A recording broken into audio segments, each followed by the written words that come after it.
ஒரு நாளும் அனுமதிக்க மாட்டா. என் ஊழியத்தின் அனுபவத்திலும் சரி, இதுவரை நாங்கள் கேள்விப்பட்ட ஊழியக்காரருடைய சாட்சிகள், எங்களோடு பயணிக்கிற, எங்களோடு நட்புல இருக்கிற ஊழியர்களுடைய அனுபவங்கள், கிறிஸ்தவர்களுடைய அனுபவங்கள் எல்லாம் இதுவரை தோல்வி போல் காணப்படும். ஆனால் அவர்கள் தோற்றதில்லை. இன்னும் நான் தெளிவுபடுத்த வேண்டுமானால், கிறிஸ்தவம் என்ற போர்வையில் நம்மோடு கூட நமது சபையில் இருக்கிற நமக்கான சத்துரு, நம்மை பகைக்கிறவர்கள், நம் வளர்ச்சியில பொறாமைக்குழு சத்துரு என்பது பிசாசையோ விழுந்து போனவனை அடையாளப்படுத்துகிறதல்ல.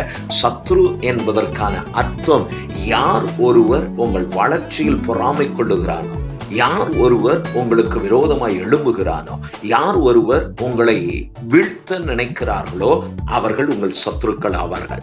அந்த சத்துரு தேவ பிள்ளையாம் உங்களை உங்கள் சத்துருக்கள் மேற்கொண்டு மகிழ விடாமல் கர்த்தர் உங்களை பாதுகாக்கிறவர். அப்படியானால் உங்கள் சத்துருக்களுடைய எண்ணங்களுக்கு, உங்கள் சத்துருக்களுடைய மூர்க்கத்தனமான கோபத்திற்கு, அவருடைய வெஞ்சன்ஸுக்கு, அவர்களுடைய பழிவாங்குதலுக்கு உங்களை பாதுகாக்கிற தெய்வம் உங்களோடு கூட இருக்கிறார். அதனால் இந்த நாளை குறித்து, உங்கள் சத்துருக்களை குறித்து நீங்கள் பயப்பட வேண்டாம். ஆயிரமான சாட்சிகள் உண்டு.